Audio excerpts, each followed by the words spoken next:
Okay, in this moment, I give all glory to God. First of all, in the bulletin it says the talk is the law of thinking, but that's actually going to be next Sunday. Today we got the law of attraction, part 2. But a couple other announcements too. It was pointed out to me last Sunday that a lot of people like to have the opportunity after the talk to ask me questions or if there's comments and so forth so they can share more of the message. So there's times I've tried to do that, and other times I thought there wasn't enough time, but people would like to have it every Sunday. So if I forget, raise your hand and say, I've got a comment, or let's share it or something, okay? Secondly, to make this service and talk maybe a better experience, because I keep talking to you about how to take this information home and practice it at home, but it comes to my mind that maybe I ought to do it with you during the talk. So there may be some times I come out to the congregation and pick somebody or ask somebody that needs some help and help do a tool. We're going to do one of those today. We're also celebrating the third of the 3 spring spiritual festivals, with Easter and Wesak being 1 and 2. If you remember, I talked about that on Mother's Day 2 Sundays ago. And so the third one is happening this Tuesday, and it's the full moon for the Festival of Humanity. This accumulating festival honors the Christ in the principle of unification. It celebrates humanity's potential to resolve duality and for goodwill to flourish in everyone. On this day, the Christ as the world teacher, which is God, represents the world of humanity in a supreme act of invocation. He calls for the human spirit to be unified, soul and personality, higher and lower self, fused into one new man. Today, unification is needed more than ever, for the entire human family is split on the rock of duality. Either the personality and the ego of people are dual and therefore unmanageable, or groups and nations are divided into opposing camps, and then again, duality emerges in intense dynamic difficulty. The ageless wisdom offers the inspiring thought that unification is the basic theme of our planet, the oneness of who we are, which I've talked about before as well. It is the aim of all things to unite at one-ment, separated in there, at one-ment. Of the many separated parts is the keynote of our system. The illusion that one of us stands alone and apart and independent from all else is the only true evil and the only real sin. As men and women of goodwill become increasingly unified to the energy of the higher spiritual counterpart to goodwill, then the will to good will be felt amongst everyone. This follows the law that the lesser invokes the greater, and it is one of the reasons why the World Invocation Day, which we are encouraged to do all we can to promote the widest possible great invocation, will be celebrated on Tuesday. So I want you to take all of that. Today I'm going to read the great invocation to you and know that we're working on at one with one another.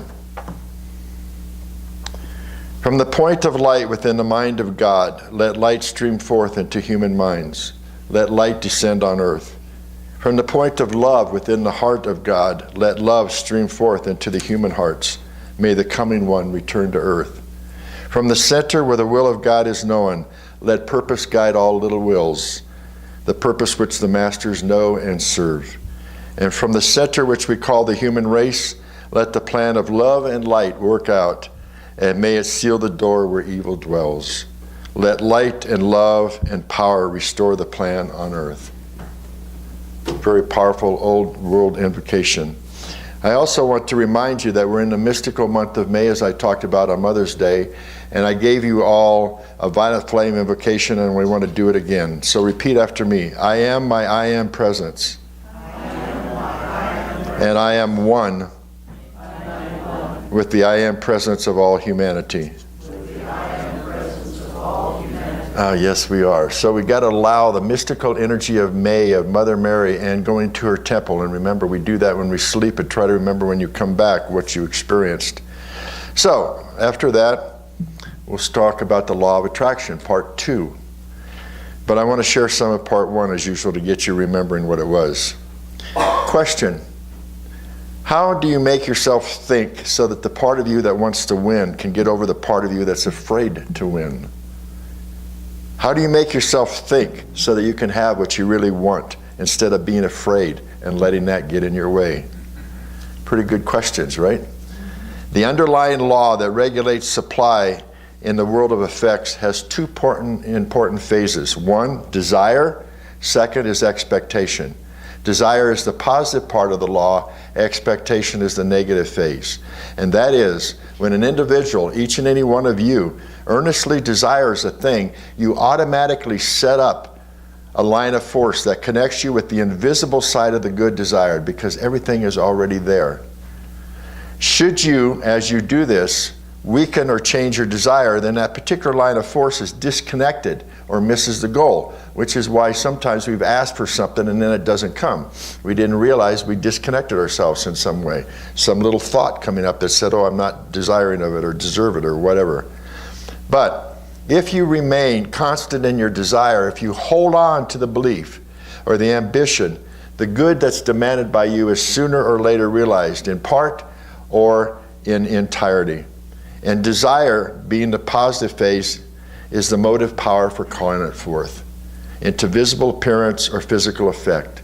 So I want to share a process for you to take some steps, a method to begin using your powerful mind to increase the amount of good in your life with conformity with the law. First of all, form a clear and well-defined mental picture of what you want. Get clear. How does it look to you? How does it feel to you?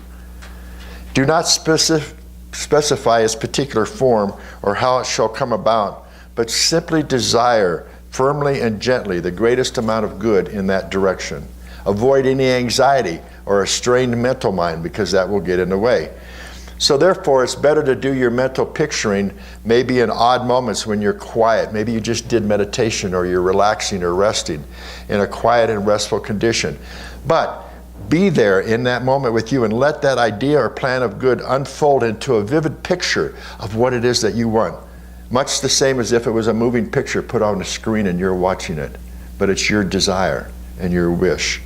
Don't force the thought, because pressure causes congestion or confusion. The calmer you are, the more peaceful you are, the better the results. So the main thing is hold the thought and then proceed to nourish the desire or the want that you have with a calm and confident conviction that what you seek will come to you. So that means you have to have some belief and faith that it will. Main thing is to hold the thought. And what you seek is already here, because it's already here. It's just at a different frequency. Everything is vibrational energy. And wherever you're vibrating at, if it's not there yet, then it's at a different vibration. And so until you raise your frequency to what it is that you want, then it will be there automatically. So there's no use to desire a thing unless you expect it, either in full or in part, to come to you. Because desire without expectation is idle wishing or dreaming. You spend a lot of wasteful energy in doing that. And everyone who's listening to this lesson has some desired good in mind. Is that true? Of course, we all have good in mind. So we want to practice that. So we're going to use last week I talked to you about Abraham's 17-second tool, and we're going to do that now to know how it works. So is there somebody that's got an issue going on in their life right now they would like some more help with? Sure.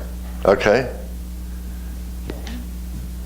Now look at the situation that you have, and what's the highest thought that you could have towards that situation? Don't tell me. Just think it. Okay, you have it? Now hold on to that thought for 17 seconds. I'll let you know when it's over.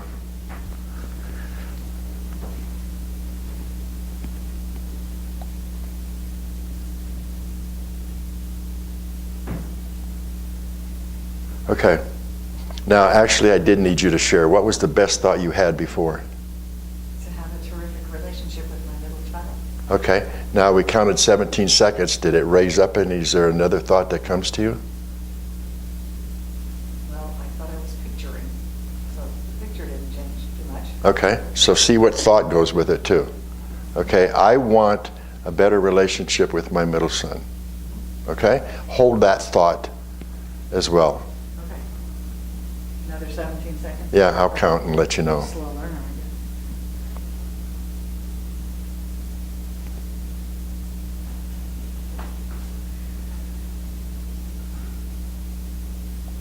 Okay? Did another thought come to your mind? I have a better relationship with my son. Okay, so hold that one Okay. for another 17 seconds.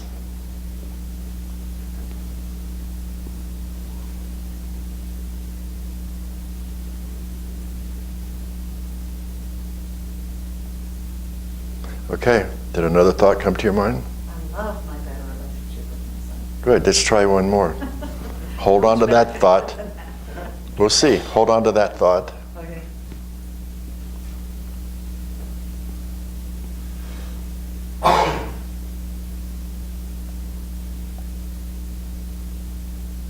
Okay, another thought come to mind? Um, There is no separation between me and my son. Okay, so did you get what went on with her? The first thought was I want, which is something out here. Then it went to I love, it went to I already have it, and the last one was There's no separation. there's no separation, so feeling the oneness. So all the fear and the want of it is gone. And she's now come to a different thought. So that's the thought you need to hold on to now.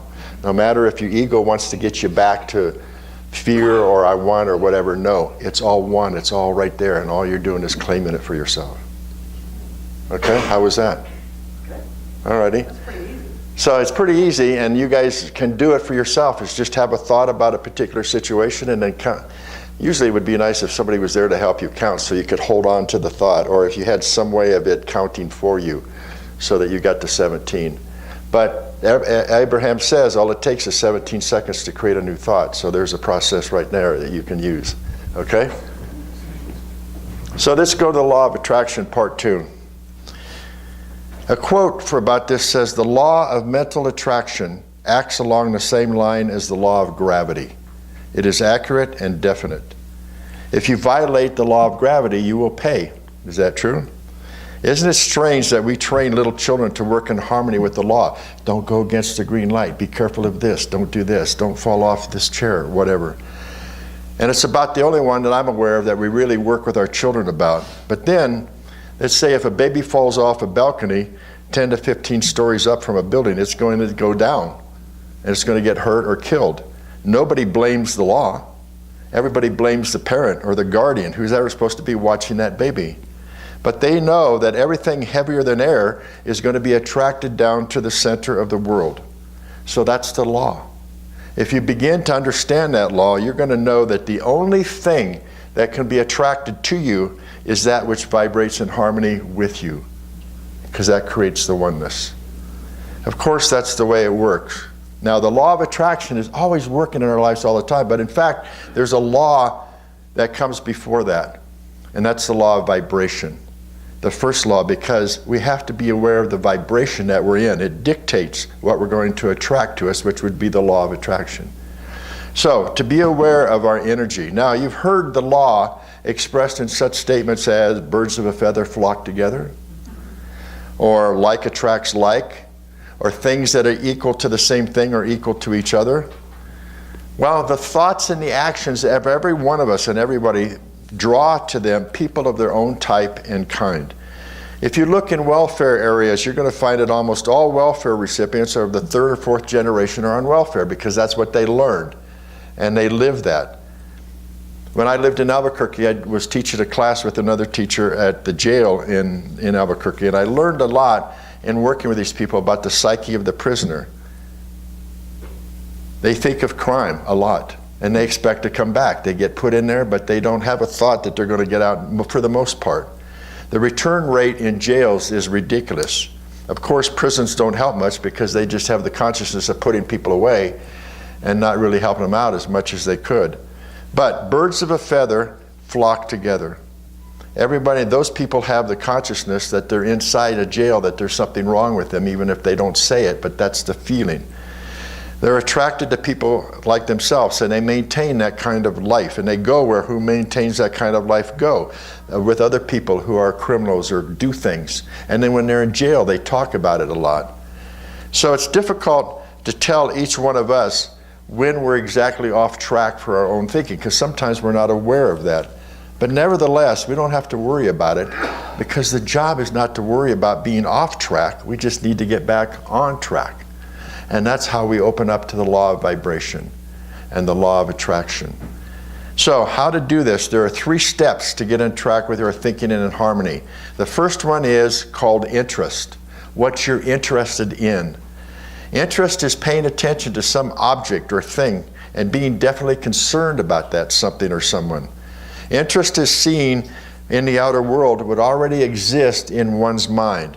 Things that give you great joy or pleasure or wisdom or satisfaction in your life are interest. I'm interested in doing this in my life and that.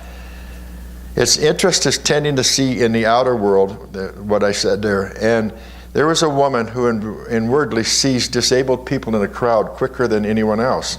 They seemed to draw her attention and excite her sympathy. And it was because, why? She was once injured and she had to be wheeled around in a wheelchair, several months in a cast. And so the memory of that experience was fresh in her mind, and it created an interest. How are other people the same way? And so she would see those people and connect with them. Now, I have said, even though there's God up here and there's 7 billion souls and God's love and light comes down to each and every one of us, we all don't think alike, so the energy comes in individually. We express it in different ways. Dr. Michael Beckwith, who's head of the service in California, Agape, told a story one time that he was driving to the church services over a period of days in the beginning time of the church. And there was a homeless person who would sit there on the corner, and he started noticing it, this person, and he started to get interested in him, and he started wondering and having thoughts, what would cause a person to be homeless? So every time he went to church service, that's where his thought went out. Then he said in a few weeks he got a letter from the IRS demanding quite a large sum of money. There was an assessment put on his house. There was some kind of repair that needed to be done, and it was going to be extremely expensive. And as he drove to work the next day, he looked at the homeless person, and he wakened up his mind and realized he'd been interested in what would cause somebody to get homeless, and his life was beginning to show him what might happen in his own life. And he realized that if instead he would bless that person and wish them well and send them thoughts, then they could learn to attract their own blessing and their own prosperity. So to give them love and blessing and let them deal with it. So he took his attention off what would make somebody homeless and paid it to his other interest, blessing this person, what he was doing in the service, etc. He looked at the good that he was desiring in his life. And guess what? In a couple of weeks, all of what looked like big problems absolutely dissolved. The IRS admitted they made a mistake. And one thing after another was completely dissolved because his world is plastic, because the world is plastic to our thinking. We think everything is real. We see it, we go, that's real, but it's not. It's plastic. It's there based upon how we think, what we desire, what we put our attention to. So we have to be careful, beloveds, with what you're interested in, because where you're interested is where the energy flows. And you can look at the outside, as I said before. If you're not getting good results outside, then you've got to go inside and change. Where's your interest? Where's your thoughts? Where's your vibration at? So, usually when an individual hears a story like that about Michael, they say, well, I have difficulty believing that the IRS could have committed a mistake, that this could all changed. But what they're really saying is, I don't understand this law yet. And that's okay. That's the biggest thing. We don't understand how it works. Now, what Reverend Michael was doing at first was letting the physical world out there dominate his thinking. And then he had to reprogram and rewire his brain for a different experience. Almost like being on a radio and changing dials and going to broadcasting and receiving. So, if we want anything, what we have to ask ourselves is that question, what is it that we want? What is it that I want? And when I ask that question, I'm going to start moving towards it. And it's going to start moving towards me. And I'm raising my vibrational energy to match what it is. And what I'm really doing is moving in harmony with the good that I'm requesting. And so it comes together. It comes back to the law of attraction. Let's say, as an example, there's a lot of people who play tennis. And you find them congregating around at tennis courts. And you might say, well, that's pretty natural. But why is it natural? It's natural because wherever you pay attention, you're attracted to that point. So you're going to attract places where other people play tennis so that you can be there. Same with golf. If you're interested in golf, you're going to go to golf courses. You're going to be around because that's where your interest is at. With drawing or whatever it is that you're doing in your life, think about that right now. Where is your interest going? It's a very important step. And it's the same as I've explained about people attacking you. I've mentioned this to my clients before. So Bob, would you stand up for a minute?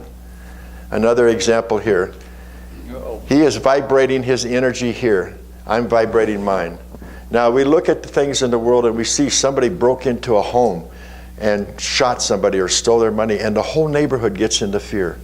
Oh my God, they're going to come and attack us in our house. Really? Why would they not? Because their vibrational energy is different. If Bob has some negative energy where he's vibrating toward the fear of being attacked, and I'm one of those people that do it, I can see him in that energy, and I'm attracted to that energy because of where I'm at in my own self. But if he's feeling strong inside of himself and knows that he's in control of his life, I come by and I don't even see him because the energy and the vibration isn't there. You can walk down the street in this town or any town, and you walk by people, and some you will notice, some you won't. Why? Because of the energy and the vibration. We're attracted to what's similar to us.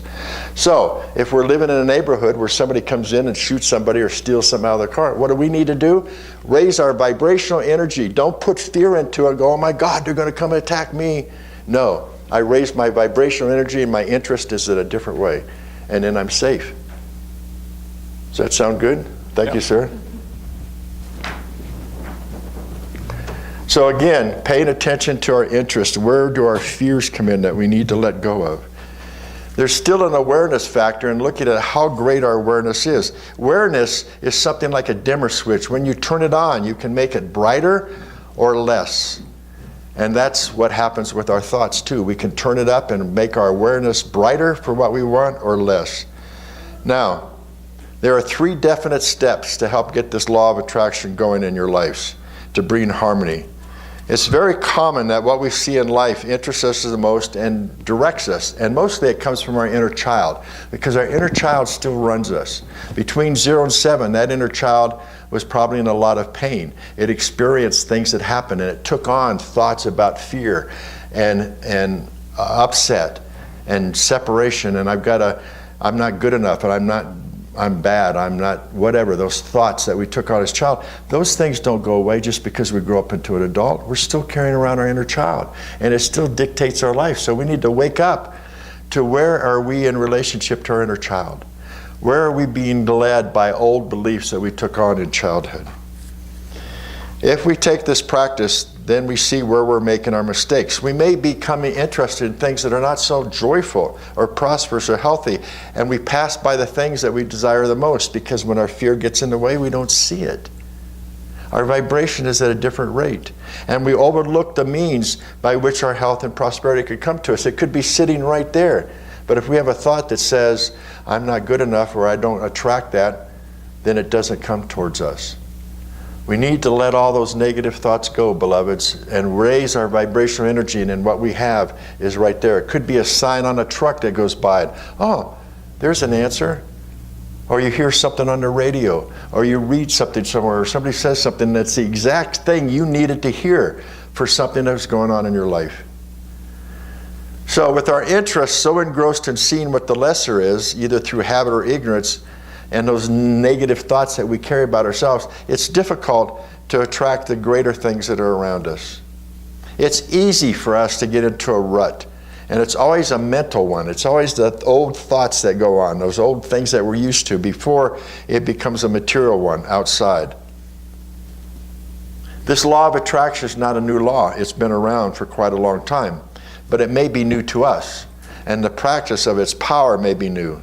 And I don't care where we are in our growth cycle, even for me as a minister here, either of you, people out in the world, whatever it is, all of us are still practicing the power of attraction in our lives. We're still learning about what that is.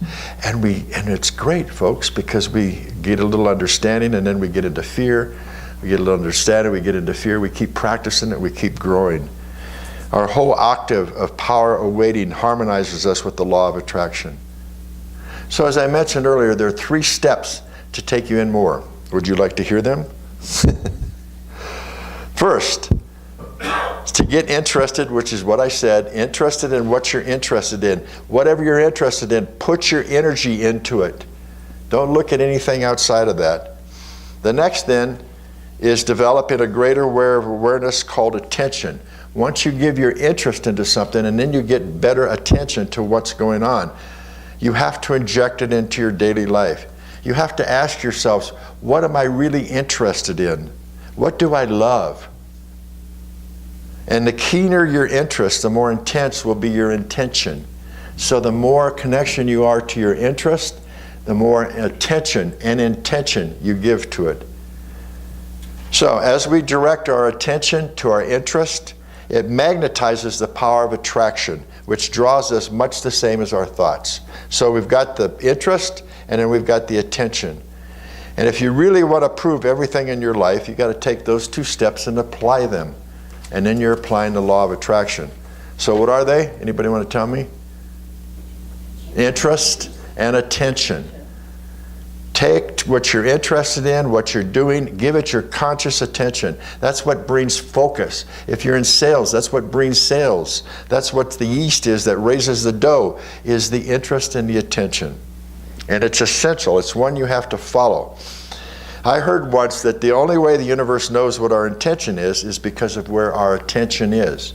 So those go one and together, attention and intention to what it is we want, whether it's in our business, in our relationship, whatever.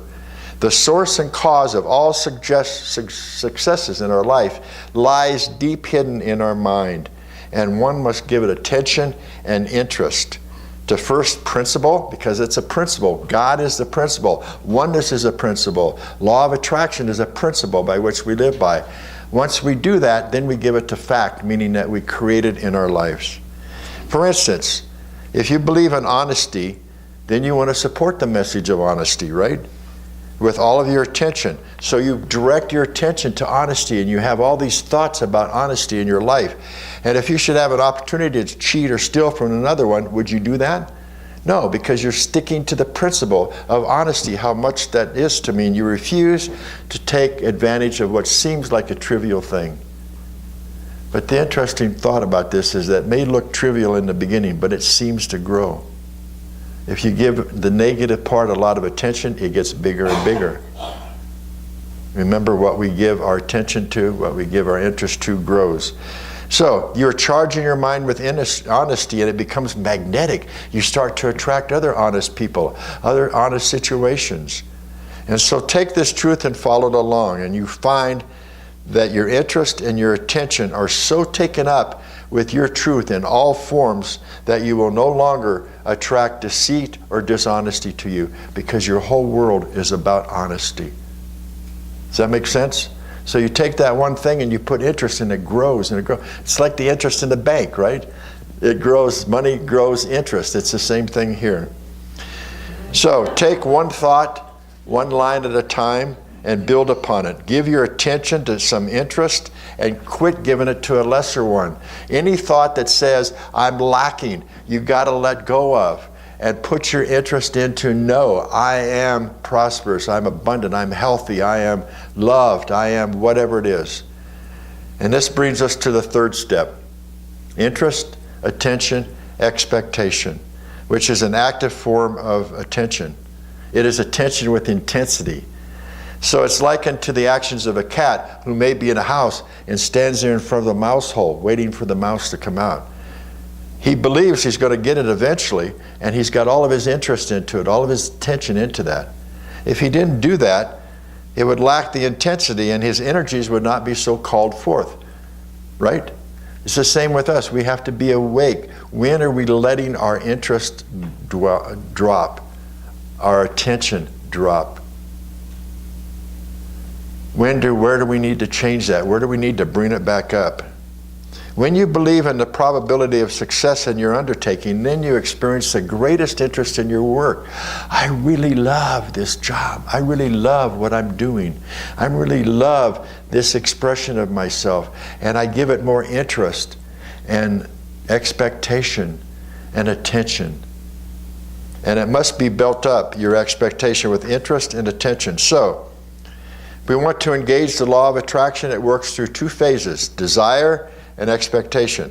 We amplify them through our understanding and our education by these three: interest, attention, and expectation.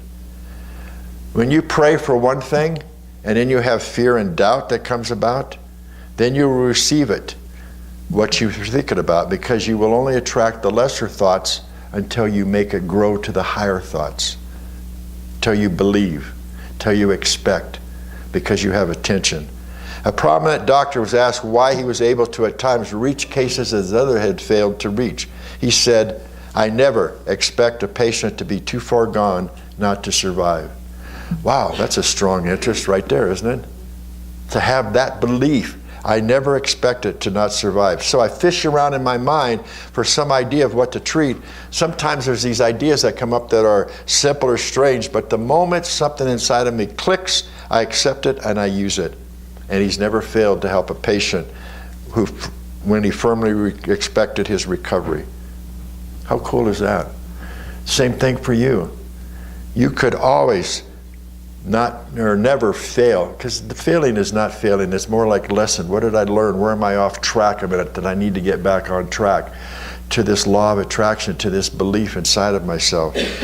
When we change our mind so firmly, again, there's no failures, it's just information. And so then we get a broader understanding, a broader view. We learn more about it, and we take another step forward. That's what it's all about. So if you have any thoughts of failure, let them go from your mind. All you're doing is becoming more in harmony with the law of attraction. And when we do that, our mind becomes strengthened with our conviction, and it becomes like a magnet. It attracts to us what it is that we've been wanting. It's that strong. All we have to do is visualize it. All we have to do is feel it inside. Have the expectation, the desire, the attention. This is such a beautiful law, beloveds. It's a beautiful idea, and it works for us all the time. So it's time to start using it. So reserve your seats and come next Sunday for the law of thinking. We'll go into the next law. Okay? Namaste.